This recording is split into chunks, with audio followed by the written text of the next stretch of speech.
स्वागत है दोस्तों, आप सभी लोगों का आपका अपना यूट्यूब चैनल एग्जाम मंत्रा में। जी आप सभी लोगों का स्वागत है। चलिए आज का क्लास स्टार्ट करते हैं फटाफट। आज प्रैक्टिस सेट नंबर 3 करेंगे। इससे पहले हमारा कुछ प्रैक्टिस सेट हो चुका है। यूथ कॉम्पिटिशन बुक का प्रैक्टिस सेट भी करा रहे हैं और साथ साथ आपके जीएस जीके का जितने टॉपिक वाइज क्लासेस भी आपके चल रहे हैं, तो क्लास में कंटिन्यू आप जुड़े रहिएगा और हो सके तो ज्यादा से ज्यादा लोगों को शेयर कर दीजिएगा वीडियो का लिंक, है ना। तो चलिए देखते हैं आज का हमारा पहला क्वेश्चन क्या है। देखिए प्रैक्टिस सेट है तो आप सभी लोग जो है ना सभी क्वेश्चन का आंसर साथ साथ देते रहिएगा ताकि आप लोगों को पता चले कि आप लोगों का स्कोर क्या बन रहा है ना। चलिए तो चलिए देखते हैं आज का हमारा पहला क्वेश्चन क्या है। क्वेश्चन नंबर आपका फर्स्ट क्या है। प्रसिद्ध वादक उस्ताद बिंदा खान द्वारा बजाने वाला वाद्य कौन सा है? इसमें से कौन सा वाद्य यंत्र है जो प्रसिद्ध बिंदा खान द्वारा बजाया जाता है? सारंगी, वायलिन, मृदंग या फिर संतूर? बताइए क्वेश्चन नंबर आपका फर्स्ट का आंसर क्या होगा। आप सभी लोग कमेंट करते रहिए। देखिए प्रसिद्ध जो उस्ताद बिंदा खान प्रसिद्ध रूप में सारंगी वादक थे। कौन थे? सारंगी वादक। ऑप्शन नंबर फर्स्ट आपका सही आंसर हो रहा है। ऑप्शन नंबर फर्स्ट जो है आपका सही आंसर है, ठीक है जी। चलिए नेक्स्ट क्वेश्चन देखते हैं, आप लोग कमेंट करते रहिएगा। नेक्स्ट आपका क्वेश्चन नंबर सेकंड देखिए। नेतृत्व का कौन सा सिद्धांत जो है संपूर्ण व वैज्ञानिक माना जाता है? ठीक है, नेतृत्व का जो है कौन सा सिद्धांत जो है संपूर्ण व वैज्ञानिक माना जाता है? स्थिति का सिद्धांत, बहुकारक का सिद्धांत, व्यक्तिगत गुणों व स्थिति का सिद्धांत व आनुवांशिक सिद्धांत? देखिए नेतृत्व का जो है सिद्धांत संपूर्ण व वैज्ञानिक माना जाता है। कौन सा? बहुकारक सिद्धांत को। कैसे? बहुकारक सिद्धांत को, ठीक है। और जो बहुकारक सिद्धांत किसने दिया था? प्रो थर्स्टन द्वारा दिया गया था। किसके द्वारा? थर्स्टन द्वारा दिए गए थे। थर्स्टन, ठीक है, थर्स्टन द्वारा बहुकारक सिद्धांत दिया गया था। चलिए नेक्स्ट क्वेश्चन देखते हैं। नेक्स्ट आपका क्वेश्चन होगा क्वेश्चन नंबर थर्ड। देखिए क्वेश्चन देखिए, इसमें कुछ क्वेश्चन जो आप मैंने स्किप किया वो करंट अफेयर्स के क्वेश्चन है, वो मैंने नहीं लिया। बाकी आपकी जीके, हिंदी, बाकी सारे क्वेश्चन हम देखेंगे। केवल करंट अफेयर्स का क्लास हम अलग से रखेंगे, उसमें आप करंट अफेयर्स का प्रिपरेशन कर सकते हो, ठीक है। और यूपी स्पेशल का क्वेश्चन भी अलग से रखेंगे। देखिए नेक्स्ट आपका क्वेश्चन नंबर 4। भारतीय नौसेना में सर्वोच्च स्थान पर कौन कमीशन अधिकारी होता है? कौन से अधिकारी होता है? General, air chief marshal, admiral या फिर उप लेफ्टिनेंट? देखिए भारतीय नौसेना का अगर मुख्यालय पूछते हैं, आप सभी लोगों को पता होना चाहिए भारतीय नौसेना के मुख्यालय कहाँ है? दिल्ली में। कहाँ है? दिल्ली में, ठीक है। और इनके मुख्य अधिकारी किस क्या कहते हैं? एडमिरल। मुख्य अधिकारी कौन होते हैं? एडमिरल साहब होते हैं, ठीक है। क्वेश्चन नंबर 4 का आंसर क्लियर है। चलिए नेक्स्ट क्वेश्चन देखते हैं। नेक्स्ट आपका क्वेश्चन नंबर देखिए 6 नंबर। सविनय अवज्ञा आंदोलन की शुरुआत के पहले वायसराय को गांधी जी का 11 सूत्रीय चेतावनी दिया गया था। ठीक है, सविनय अवज्ञा आंदोलन में जो है शुरू करने से पहले गांधी जी ने जो है वायसराय को 11 सूत्रीय चेतावनी या मांग किए थे। इन चेतावनियों के संदर्भ में क्या क्या सही है? देखिए रुपया डॉलर विनिमय दर को कम करना जी, इस 11 सूत्रों में ये वाला ऑप्शन नहीं था। गांधी जी ने मांग किया था भू राजस्व में 50% की कमी की जाए, बिल्कुल सही है। राजनीतिक कैदियों को रिहा किया जाए, बिल्कुल सही है। और इसके साथ साथ उन्होंने 11 सूत्रों में जैसे मुख्य रूप से नशीले वस्तुओं के विक्रय पर पूर्ण रोक लगाने के लिए कहा था। नमक पर जो कर लगाए थे, नमक कर को समाप्त करने के लिए कहा था। ठीक है, डाक आरक्षण बिल है उसको समाप्त करने के लिए कहा था। ठीक है, ये जो है 11 सूत्रों मांग में था। तो आपका इसमें आंसर क्या होगा? देखिए रुपए डॉलर का ये तो कट गया आपका ऑप्शन, तो आपका रहेगा 2 और 3। 2 और 3 किस में आ रहा है? ऑप्शन बी में आ रहा है। ऑप्शन बी जो आपका सही आंसर है, क्लियर है।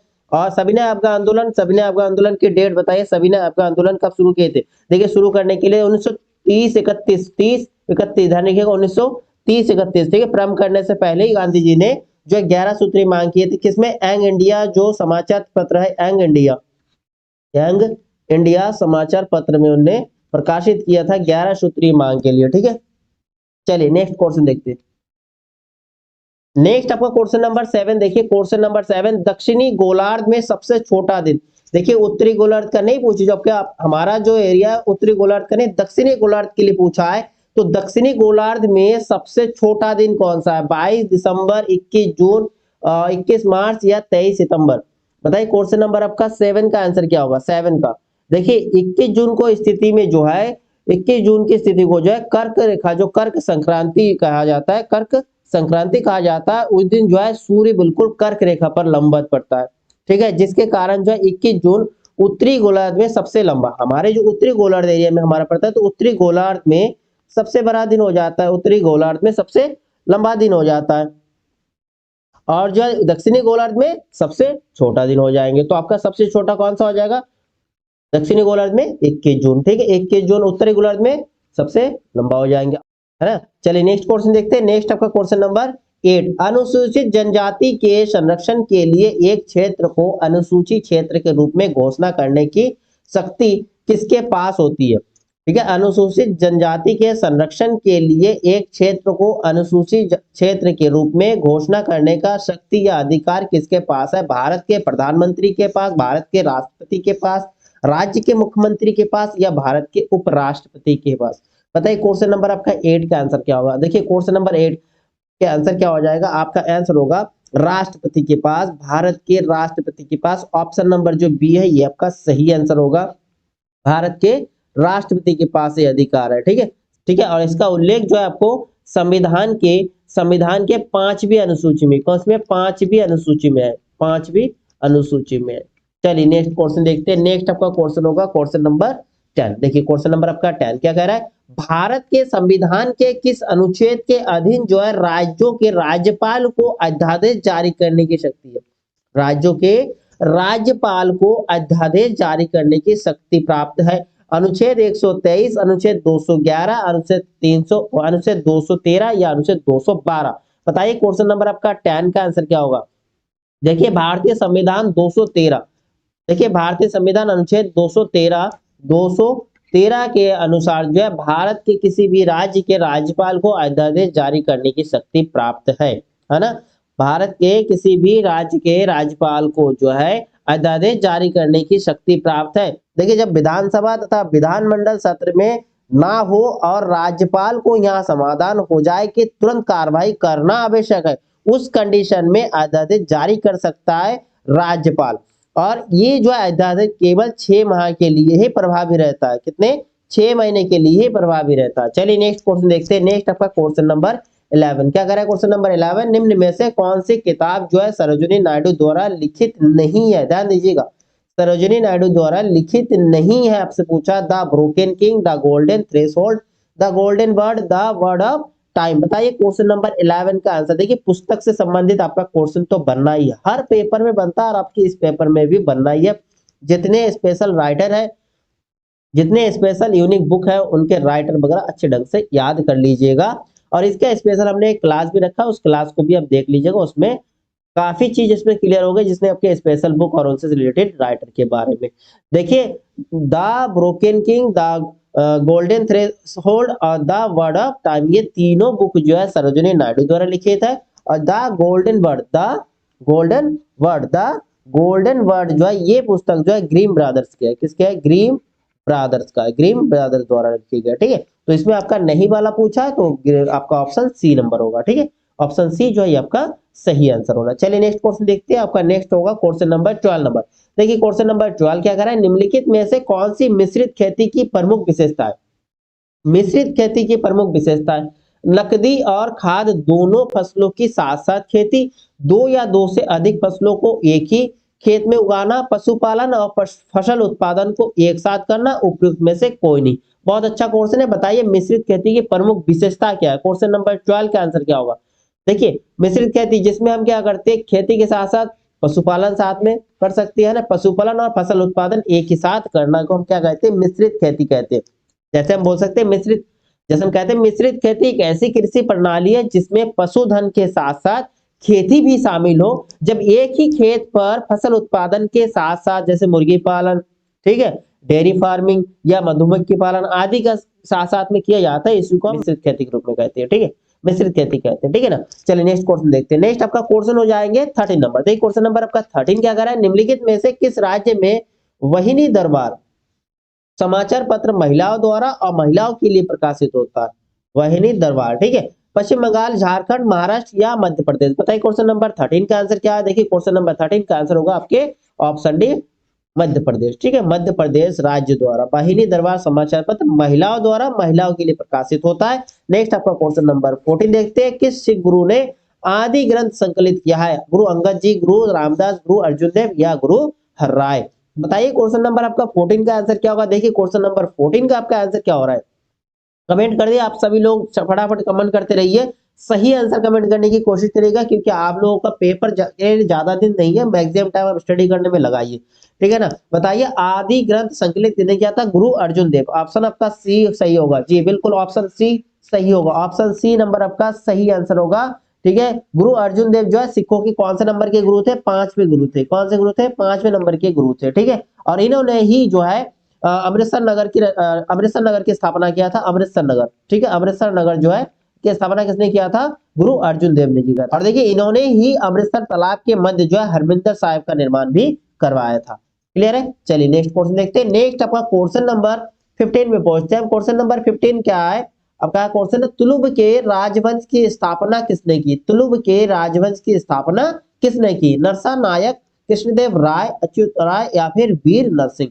देखिए तुलुब राजवंश आपके 1505 से 1570 तक चला, ठीक है। इसकी स्थापना की बात करते हैं, इसकी स्थापना नरसा नायक के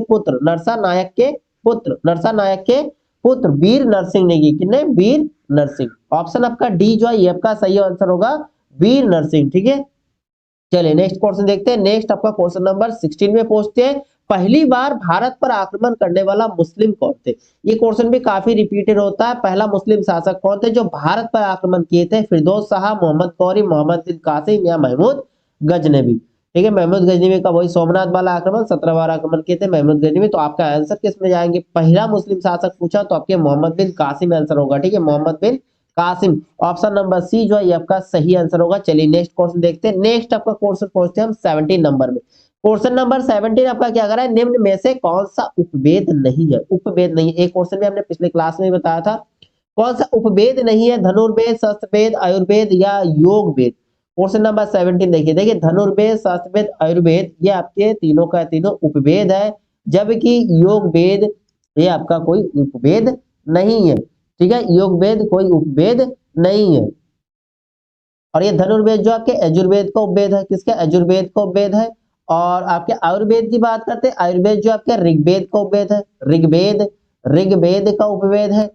ओके चलिए नेक्स्ट क्वेश्चन देखते हैं। नेक्स्ट आपका क्वेश्चन नंबर 19 क्या कह रहा है? निम्नलिखित देशों में से किस एक देश में से भूमध्य रेखा गुजरती है? भूमध्य रेखा कहां से गुजरती है? सिंपल से आपका क्वेश्चन है। Brazil, Zambia, Malaysia, Colombia, Kenya और इंडोनेशिया। ब्राजील, स्वीडन और मलेशिया, वेनेजुएला, इथियोपिया और इंडोनेशिया। बताइए क्वेश्चन नंबर 19 का आंसर क्या होगा? देखिए भूमध्य रेखा जो है, भूमध्य रेखा जिसे हम इक्वेटर लाइन भी बोलते हैं, इक्वेटर लाइन जो है कुल 13 देशों से गुजरती है। कितने देशों से? 13 देशों से, ठीक है। 13 देशों से होकर गुजरती है, जिसमें आपके कांगो गणराज्य, ठीक है, लोकतांत्रिक गणराज्य Uganda, Kenya, Somalia, Maldives, Indonesia, ठीक है, कोलंबिया, ब्राजील, ठीक है, इन देशों से होकर गुजरती है। तो इसमें आपका सही आंसर क्या होगा? इसमें आपका आंसर होगा देखिए Colombia, Kenya, Indonesia, Colombia, Kenya, Indonesia. इसमें ये आपका ऑप्शन आ रहा है कोलंबिया, केन्या, इंडोनेशिया। इसमें मलेशिया गलत देखे रखा है जी, मलेशिया यहाँ पर गलत देखे रखा है, इसमें तो आपको केवल इंडोनेशिया मिल रहा है, इंडोनेशिया से गुजरती है। चलिए नेक्स्ट क्वेश्चन देखते हैं। नेक्स्ट आपका क्वेश्चन में पहुंचते हैं क्वेश्चन नंबर जी 20 नंबर। हेमिस गोम्पा नामक मठ कहाँ स्थित है? गंगटोक, थिम्पू, बोधगया या फिर लद्दाख। देखिए हेमिस जो है, हेमिस एक नेशनल पार्क का भी नाम है, जो आप कहाँ मिलते हैं? लद्दाख में। तो हेमिस जो है आपके जम्मू कश्मीर से लगभग 45 किलोमीटर दूर लद्दाख में हेमिस मठ भी है, ठीक है। हेमिस मठ कहाँ है? लद्दाख में। ऑप्शन नंबर डी इसमें सही आंसर हो रहा है। चलिए नेक्स्ट क्वेश्चन देखते हैं। नेक्स्ट हम क्वेश्चन नंबर पहुंचेंगे 22 नंबर क्वेश्चन। देखिए क्वेश्चन नंबर 22 में भारत में काजू का प्रथम परिचय किन लोगों ने कराया था? डच, ब्रिटिश, फ्रांसीसी या पुर्तगाली। बताइए क्वेश्चन नंबर 22 का आंसर क्या होगा? क्वेश्चन नंबर 20 देखिए भारत में काजू का प्रथम परिचय पुर्तगालियों के द्वारा हुआ, पुर्तगालियों, ठीक है, पुर्तगालियों के देन है, पुर्तगालियों का ही महत्वपूर्ण है। पुर्तगाली के देन तंबाकू का भी आता है, मूंगफली, आलू, लाल मिर्च, ठीक है, टमाटर, शकरकंद, ये चीकू, काजू, ये पुर्तगाली की ही देन है, ठीक है। नेक्स्ट क्वेश्चन पहुंचते हैं। क्वेश्चन नंबर आपका 23। देखिए किस भारतीय राष्ट्रपति ने आयरिश स्वतंत्रता संग्राम में भाग लिया था? किसमें? आयरिश मतलब आयरलैंड में जो है आयरलैंड के स्वतंत्रता संग्राम में भाग लिया था, जिसके लिए जेल भी गए थे। बीबी गिरी, नीलम संजीव रेड्डी, डॉक्टर शंकर दयाल शर्मा या डॉक्टर एस राधाकृष्णन। तो आपका क्वेश्चन नंबर आपका 23 का आंसर क्या होगा? आंसर होगा बीबी गिरी, ठीक है, बीबी गिरी जो भारतीय राष्ट्रपति थे और आयरिश स्वतंत्रता संग्राम में भाग लेने के कारण जो है जेल भी गए थे। जो है डॉलिन यूनिवर्सिटी में कानून की पढ़ाई करने के लिए आयरलैंड गए थे और ये जो है स्वतंत्र भारत के चौथे राष्ट्रपति बने थे, चौथे नंबर के राष्ट्रपति बने। ठीक है, चौथे नंबर के राष्ट्रपति चुने गए थे। चलिए नेक्स्ट क्वेश्चन देखते हैं। नेक्स्ट आपका क्वेश्चन नंबर 24 में पहुंचते हैं। क्वेश्चन नंबर 24 क्या सिंपल सा क्वेश्चन है, विश्व पर्यावरण दिवस कब मनाया जाता है? 1 अप्रैल, 6 मई, 5 दिसंबर या 5 जून। देखिए दिन दिवस से संबंधित आपका क्वेश्चन, ये भी आपके इंपॉर्टेंट टॉपिक भी आप देख लीजिएगा। इसका भी आपको क्लास मिल जाएगा, आप देखिए प्लेलिस्ट बना होगा, उसमें आप देख सकते हो। पर्यावरण दिवस कौन सा? 5 जून होगा ना, सभी को पता होगा, सिंपल सी क्वेश्चन है। 5 जून को जो है विश्व पर्यावरण दिवस मनाया जाता है। और विश्व पर्यावरण दिवस की एक क्वेश्चन बनता है आपके, विश्व पर्यावरण या प्रदूषण की समस्या पर जो है सबसे पहले जो है कहाँ बैठक हुआ था? 1972 में हुआ था। 1972 में कहाँ? संयुक्त राष्ट्र संघ की बैठक हुआ था, स्टॉकहोम में। कहाँ हुआ था? स्टॉकहोम में हुआ था। स्टॉकहोम कहाँ पर? स्वीडन में। ठीक है, स्टॉकहोम स्वीडन में इनका बैठक हुआ था। और जो आपके क्वेश्चन बनता है, भारत में जो है पर्यावरण संरक्षण अधिनियम कब लागू हुआ? पर्यावरण संरक्षण अधिनियम कब लागू हुआ?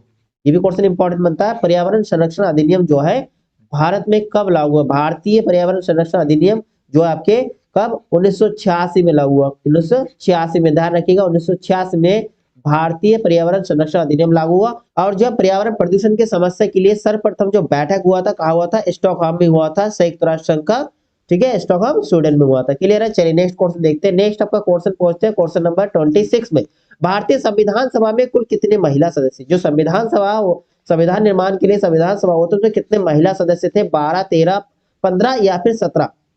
बताइए क्वेश्चन नंबर आपका 26 का आंसर क्या होगा? क्वेश्चन नंबर 26 का आंसर बताइए। देखिए भारतीय संविधान सभा की जो कार्रवाई स्टार्ट हुए थे 1946 में, 1946 में। ठीक है, 13 दिसंबर 1946 में शुरू हुआ था, जिसमें जो है भारतीय संविधान सभा में महिलाओं के सदस्यों की संख्या पूछती है, तो महिलाओं की सदस्यों की संख्या 15 थी उस समय। कितनी थी? 15 थी। ऑप्शन नंबर सी जो है ये आपका सही आंसर होगा। चलिए नेक्स्ट क्वेश्चन देखते हैं। नेक्स्ट आपका क्वेश्चन नंबर 27, उत्तर प्रदेश में शेर सफारी स्थित है, कहां पर? कन्नौज, लखनऊ, नोएडा या फिर इटावा?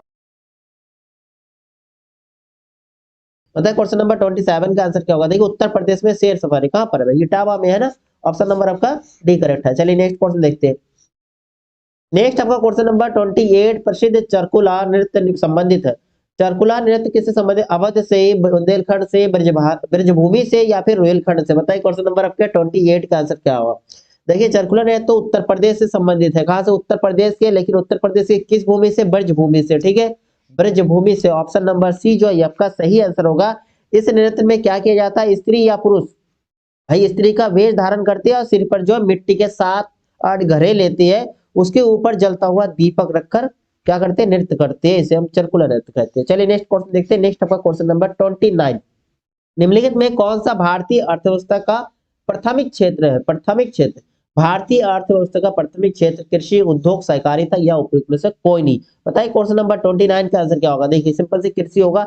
देखिए कृषि आपका सही आंसर होगा। कृषि भारतीय अर्थव्यवस्था का प्राथमिक क्षेत्र है और भारतीय कृषि का जीडीपी में जो है, जीडीपी में कितने? जीडीपी में जो है आपके 16% का योगदान है। और ये आपके निर्यात की बात करते हैं, निर्यात में जो है भारतीय कृषि का जो है आपके 10% भागीदारी। कितने प्रतिशत? 10%। जीडीपी में कुल 16% और आपके निर्यात की बात करते हैं तो इसमें आपके 10% होगा। ध्यान रखिएगा, कृषि को जो है भारतीय अर्थव्यवस्था की रीढ़ कहा जाता है, रीढ़ की हड्डी। चलिए नेक्स्ट क्वेश्चन देखते हैं। नेक्स्ट आपका क्वेश्चन होगा क्वेश्चन नंबर 31, आयात निर्यात, ठीक है, बैंक स्थापित हुआ था 1981 में, 82 में, 85 में या फिर 89 में? आयात निर्यात बैंक, बताइए क्वेश्चन नंबर आपका 31 का आंसर क्या होगा? देखिए आयात निर्यात बैंक की स्थापना जो है आपके 1982 में हुआ था। ऑप्शन नंबर आपका बी सही हो रहा है। चलिए नेक्स्ट क्वेश्चन देखते हैं। नेक्स्ट हम पहुंचते हैं क्वेश्चन नंबर 32 में, प्रथम भारतीय महिला जिसने एशियाई खेल में 400 मीटर की दौड़ में स्वर्ण जीता। एम.एल. बलसमा या पीटी उषा या कमलजीत संधू या के मलेश्वरी? बताइए 400 मीटर की दौड़ में स्वर्ण पदक जीते थे कौन इसमें से? आपका सही आंसर क्या होगा? सही आंसर होगा option number C, Kamaljit Sandhu. चलिए नेक्स्ट क्वेश्चन देखते हैं। नेक्स्ट आपका क्वेश्चन नंबर 33, सार्क की पहली बैठक कहाँ हुई? ढाका बांग्लादेश, बेंगलुरु भारत, काठमांडू नेपाल या इस्लामाबाद पाकिस्तान? बताइए क्वेश्चन नंबर 33 का आंसर क्या होगा? देखिए क्वेश्चन नंबर 33 का आपका आंसर होगा option number A, Dhaka Bangladesh. ठीक है, सार्क का जो पहला बैठक हुआ था कहाँ हुआ था? ढाका बांग्लादेश में हुआ था। ठीक है, और सार्क की स्थापना की बात करते हैं, इसकी स्थापना कब हुए थे? आपसे एक भी क्वेश्चन बनता है सार्क की स्थापना कब हुआ था? भाई सार्क का स्थापना जो है 1985 में हुआ था। कब हुआ था? 1985 में हुआ था। कब हुआ था? 1985 में हुआ था। और जिसमें शुरुआत में कुल कितने देश थे? कुल 7 देश थे। कितने थे? 7 देश शामिल थे इसमें। और जो है 2003 में, कब? 2003 में, कब? 2003 में जो इसमें अफगानिस्तान भी शामिल हो गया। और इसमें अब कितने देश है? अब 8 देश है टोटल। कितने देश हो गया? 8 देश हो गया। चलिए नेक्स्ट क्वेश्चन देखते हैं। नेक्स्ट हम क्वेश्चन नंबर 36 पे पहुंचते हैं। लोहे और रक्त की नीति किसने अपनाई? बलबन ने, अलाउद्दीन खिलजी ने, मोहम्मद बिन तुगलक ने, या फिर बाबर में? या फिर बाबर ने? बताइए क्वेश्चन नंबर आपका 36 का आंसर क्या होगा? लोहे और रक्त की नीति किसने अपनाया था? बलबन ने अपनाया था ना। ऑप्शन नंबर फर्स्ट आपका सही आंसर होगा। Option number first. देखिए लोहे और रक्त की नीति जो है ये कठोर गुलाम वंशीय जो एक शासक कौन थे? बलबन। बलबन ने ही अपनाया था। और बलबन ने अपने विद्रोह को कमजोर करने के लिए और साथ साथ मंगोल की जो आक्रमण उससे सुरक्षा के लिए नीति अपनाई थी। ठीक है। और देखो बलबन का एक क्वेश्चन बनता है, सिजदा, सिजदा और पैवास, सिजदा और पैवास, सिजदा और पैवास प्रथा किसने शुरू किया था? तो आपका आंसर होगा बलबन। ठीक है। चलिए नेक्स्ट क्वेश्चन देखते हैं। नेक्स्ट आपका क्वेश्चन नंबर 37। टीपू सुल्तान कहाँ का शासक था? हैदराबाद, मदुरई, मैसूर, या फिर विजयनगर? आप सभी लोगों को पता होगा टीपू सुल्तान हैदर अली का पुत्र, ये मैसूर का शासक था। कहाँ का? मैसूर का। ठीक है। मैसूर के साथ जो अंग्ल मैसूर युद्ध होते हैं इसमें चौथा जो कौन सा, चौथा चौथा अंग्ल मैसूर जो है लड़ाई हुआ था उसमें इनकी मृत्यु होती है। ठीक। अंग्ल मैसूर का युद्ध होता है उसमें टीपू सुल्तान की मृत्यु होती है। चलिए नेक्स्ट क्वेश्चन देखते हैं। अच्छा इसके अगर डेट पूछे तो डेट आपके 1799 होगा, 1799। चलिए नेक्स्ट क्वेश्चन देखते हैं। नेक्स्ट आपका क्वेश्चन, क्वेश्चन नंबर 38। संविधान का 52वां संशोधन संबंधित है, संविधान का 52वां संशोधन संबंधित है दल बदल से, आरक्षण से, निर्वाचन से, या अल्पसंख्यकों के संरक्षण से? देखिए 52वां संविधान संशोधन, ध्यान रखिएगा इंपॉर्टेंट है, दल बदल से संबंधित है। किससे? दल बदल से संबंधित है। और ये अधिनियम जो 1985 में लागू हुआ, 1985 में 52वां संविधान संशोधन में दल बदल को लाएगा। चलिए नेक्स्ट क्वेश्चन देखते हैं। नेक्स्ट हम पहुंचते हैं क्वेश्चन नंबर आपके 39। यहाँ हम हिंदी के पोर्शन देखेंगे। हिंदी के क्वेश्चन होगा, पहला है सूरदास के गुरु कौन थे? रामानंद, रामदास, वल्लभाचारी, या विठलनाथ? सभी लोगों को ये भी आंसर मेरे ख्याल से पता होगा। बहुत सिंपल सा क्वेश्चन है। सूरदास जी के गुरु का नाम क्या? वल्लभाचारी। ऑप्शन नंबर सी जो है ये आपका सही आंसर होगा। आप कमेंट करके बताइए सूरदास के प्रमुख जो ग्रंथ है, ये 3 ग्रंथ इनके प्रमुख है, तीनों ग्रंथ का नाम लिख के आप कमेंट करिए जरा। क्वेश्चन नंबर 39 का सूरदास जी के प्रमुख ग्रंथ। नेक्स्ट क्वेश्चन देखते हैं। नेक्स्ट आपका question number 40।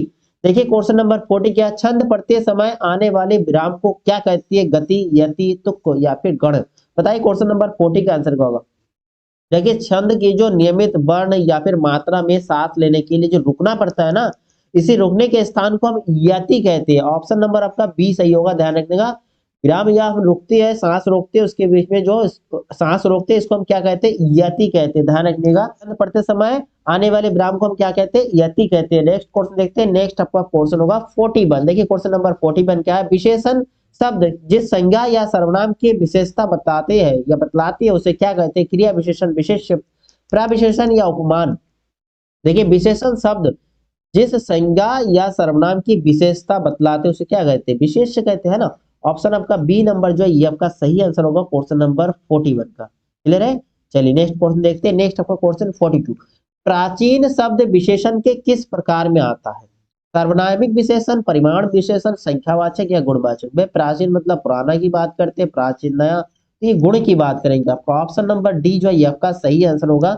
Option number D. देखिए प्राचीन जो है शब्द आपके गुणवाचक विशेषण है। जो विशेषण शब्द किसी संज्ञा या सर्वनाम के आकार, प्रकार, गुण, दोष, रंग, रूप, ठीक है, स्वभाव आदि का वो बोध कराती है, इसको हम गुणवाचक कहते हैं। ठीक है। क्लियर है। जैसे वो समझदार है, बुद्धिमान है, परिश्रमी है। ठीक है। ये सारे क्वेश्चन आधुनिक है, और फिर उसके बाद प्राचीन है, ये सारे गुणवाचक सर्वनाम है। चलिए नेक्स्ट क्वेश्चन देखते हैं। नेक्स्ट क्वेश्चन आपका 43। अभ्यास का विशेषण रूप, अभ्यास का विशेषण, अभ्यासिक, अभ्यासी, अभास, या फिर अभाषित? पता है क्वेश्चन नंबर 43 का आंसर क्या होगा? क्वेश्चन नंबर अभ्यास का विशेषण क्या होगा? अभ्यासी होगा ना, अभ्यासी। ऑप्शन नंबर बी आपका सही आंसर हो रहा है। चलिए नेक्स्ट क्वेश्चन देखते हैं। नेक्स्ट हम पहुंचते हैं क्वेश्चन नंबर 44। देखिए निम्नलिखित मुहावरों के लिए उचित विकल्प चुनना है आपको। द्रौपदी का चीर का अर्थ क्या? और नारी का अपमान करना, शर्मनाक कार्य, या कभी समाप्त ना होना, या फिर सुंदर स्त्री? देखिए द्रौपदी का चिर, चिर मतलब कपड़े के लिए, वो कभी खत्म ही नहीं होता है, तो आपका आंसर क्या होगा, कभी समाप्त ना होना। ठीक है जी, कृष्ण लीला वगैरह उसमें जो एपिसोड आया था उसमें सभी लोगों ने देखे होंगे। द्रौपदी का चीर मतलब कपड़े की बात कर रहे हैं, वो कभी समाप्त ना होता है। ठीक है जी, नेक्स्ट क्वेश्चन देखते हैं। कूप मंडूक होना, कूप मंडूक होना का अर्थ कुएं में गिरना, मूर्ख होना, मात देना, सीमित ज्ञान या सीमित अनुभव होना। कूप मंडूक होना का सही अर्थ बताइए। क्वेश्चन नंबर आपका 45 देखिए, क्वेश्चन नंबर 45 देखिए, कूप मंडूक होना होता है सीमित ज्ञान या सीमित अनुभव।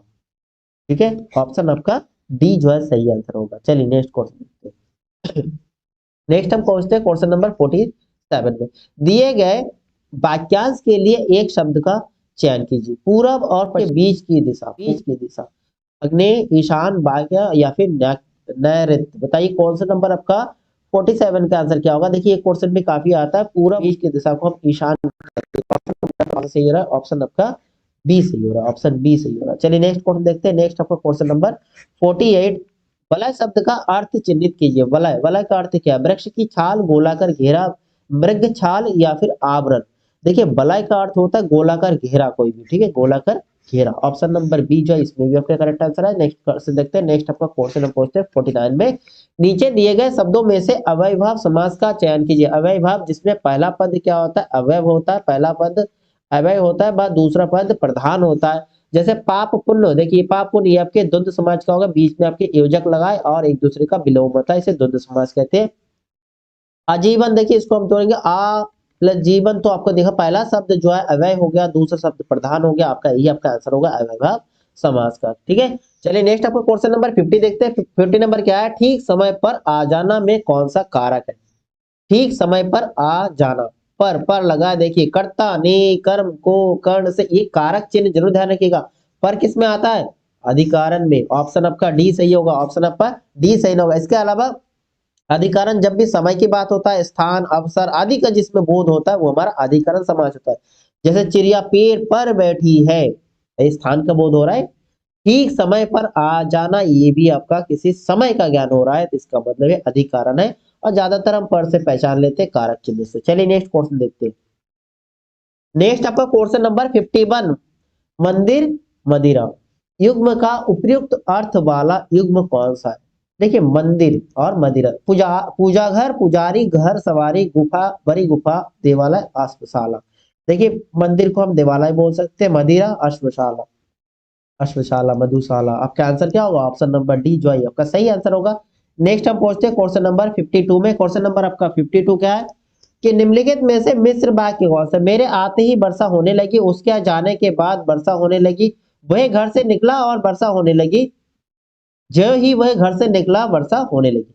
देखिए मिश्रित वाक्य तो आप एक तो से पहचान सकते हो, ज्यो त्यो। ठीक है, उसके बाद आपके और पहचान क्या होता है, इसके बाद जहां, वहां, फिर आपके होते हैं अगर।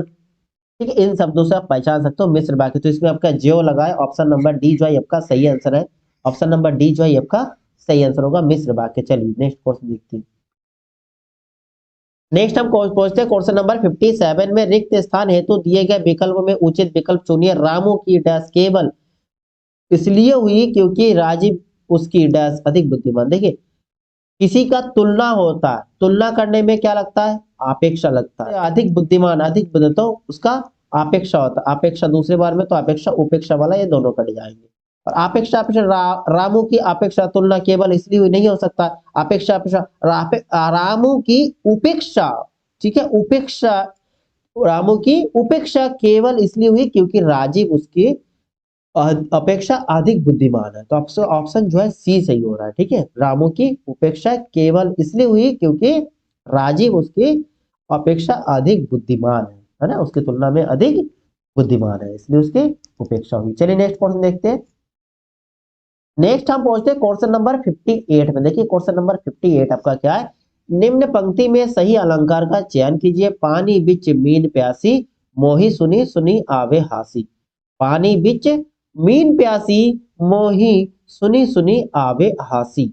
विभावना, अतिशयोक्ति, विशेषोक्ति या फिर उपमा। देखिए यहाँ आप एक चीज समझ सकते हो, जहां पर हम कहते हैं कि कारण के रहते हुए भी कार्य ना होना, कारण के रहते हुए भी कार्य होना। जैसे भाई मीन मतलब मछली, मछली के पास पानी होते हुए भी वो प्यासी है, इसका मतलब है विशेषोक्ति अलंकार हो गया। ऑप्शन नंबर सी जो है आपका सही आंसर होगा। विशेषोक्ति अलंकार क्या होता है, जहां पर कारण के रहते हुए भी कार्य ना होना। ठीक है, ध्यान रखिएगा जी। चलिए नेक्स्ट क्वेश्चन देखते हैं। नेक्स्ट हम पूछते हैं क्वेश्चन नंबर 59। निम्नलिखित विकल्पों में से किस विकल्प में सभी शब्द व्यक्तिवाचक संज्ञा है? व्यक्तिवाचक संज्ञाएं है आपका पहला आंसर है राम, रामचरित, गंगा। फिर आपके ऑप्शन देख रखा है कृष्ण, कामायनी, मिठास। भाई मिठास आपके क्या विशेषण है? अब बुढ़ापा ये भी आपके विशेषण, ममता ये आपके भावात्मक। भाई सिंपल से आपके क्या हो है राम, रामचरित, गंगा। ऑप्शन कौन सा आ रहा है? ऑप्शन फर्स्ट जो आपका सही आंसर आ रहा है। आपसे व्यक्तिवाचक पूछा है, व्यक्तिवाचक संज्ञा राम, रामचरित, गंगा आपकी व्यक्तिवाचक संज्ञा में आ रहे हैं। चलिए नेक्स्ट क्वेश्चन देखते हैं। नेक्स्ट हम पहुंचते हैं क्वेश्चन नंबर 60 में। निम्नलिखित में क्या गंगा का पर्यायवाची नहीं है? गंगा का पर्यायवाची क्या होता है? गंगा का पर्यायवाची क्या होता है आपके? मंदाकिनी बिल्कुल, भागीरथी, सुरसरिता, है ये सारे जो आपके गंगा के पर्यायवाची। इसके अलावा अमर तरंगिनी, जानवी, देवनंदी, ये सब आपके गंगा के पर्यायवाची है। जबकि ये कालिंदी बताते, कालिंदी जो आपके किसके? यमुना के पर्यायवाची है। किसके? यमुना के। ठीक है, तो आपका ऑप्शन सी सही हो रहा है। ठीक है, चलिए नेक्स्ट क्वेश्चन देखते हैं। नेक्स्ट हम पहुंचते हैं क्वेश्चन नंबर 61 में। सही वर्तनी शब्द चयन कीजिए। सही वर्तनी शब्द कौन सा है? अवनति, श्रृंगार, मुश्किल या फिर मान। देखिए अवनति आपका ऐसे लिखा जाता है, अवनति। श्रृंगार बिल्कुल सही है, श्रृंगार बिल्कुल सही है। सही वर्तनी शब्द आपका कौन सा ऑप्शन होगा? ऑप्शन बिल्कुल बी नंबर सही हो रहा है। मुश्किल आप जानते हो ये वाला ये नहीं होगा। मुश्किल आपका कैसा होता है? मुश्किल आपके इस प्रकार लिखा जाता है, आधा सा इसमें काफी वर्ग। मातृभूमि, मातृभूमि ये भी आपके गलत लिखा, मात्र, मात्र ऐसे लिखा जाएगा, मातृभूमि, है ना, मातृभूमि। चलिए नेक्स्ट क्वेश्चन देखते हैं। नेक्स्ट आपका क्वेश्चन नंबर 62। समूहार्थक शब्द चिन्हित कीजिए। पुरुष, स्त्री, मनुष्य, भीड़। समूह की बात करें, ग्रुप की बात करें, भाई भीड़। ऑप्शन नंबर डी जो आपका सही आंसर आ रहा है ना, ऑप्शन डी आपका सही आंसर होगा। चलिए नेक्स्ट क्वेश्चन देखते हैं। नेक्स्ट हम पहुंचते हैं क्वेश्चन नंबर 63 में। आंशिक शब्द में प्रत्यय क्या लगा? आंशिक, अब तो आंशिक इक आ रहा है ना, आ का इक सिक इक आएगा ना। ऑप्शन आपका सी जो है ये आपका सही आंसर। प्रत्यय जो अंत में लगकर जो उसमें शब्द के अर्थ में परिवर्तन लाता है। चलिए नेक्स्ट क्वेश्चन देखते हैं। नेक्स्ट आपका क्वेश्चन नंबर 64। नीचे दिए गए वाक्य के त्रुटिपूर्ण खंड को चिन्हित कीजिए। यदि कोई त्रुटि ना हो तो हमारा आंसर डी होगा। देखिए पुलिस द्वारा चोरी का माल बरामद हो गया है, कोई त्रुटि नहीं है। क्या होगा इसमें सही आंसर? क्योंकि आपको गलत वाला चिन्ह करना है। अगर आपका गलत नहीं है सेंटेंस तो आपका डी आंसर होगा। ठीक है, देखिए पुलिस द्वारा क्या होगा? चोरी का माल बरामद हो गया नहीं होना चाहिए, बरामद किया गया होना चाहिए, बरामद किया गया। ऑप्शन आपके यहाँ सी जो है ये गलत दिख रहेगा। चोरी का माल बरामद किया होना चाहिए। ठीक है, बरामद किया गया। तो आपका आंसर ऑप्शन नंबर सी में जाएंगे हम लोग। ऑप्शन सी जो है आपका गलत देख रखा है। नेक्स्ट पहुंचते हैं। नेक्स्ट आपका क्वेश्चन नंबर 65। बधूर्मी का संधि विच्छेद। बधु उर्मी, फिर आपका जिसका बधु उर्मी। ठीक है, बधु उर्मी या बधु उर्मी। देखिए बताइए क्वेश्चन नंबर आपका 65 का आंसर क्या होगा? देखिए ये आपको पता चल रहा है कौन सा?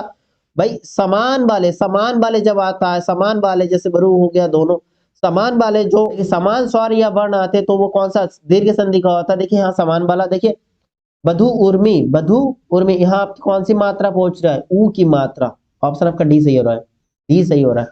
संधि देख लीजिएगा, संधि अगर कोई डाउट हो तो भाई अलग से उसका क्लास ले लीजिएगा। देखिए कुछ स्पेशल टॉपिक होता है उनका क्लास आपको लेना ही चाहिए, उससे आपको बेनिफिट होता है, वो आपका फिक्स मार्क बन जाता है ना।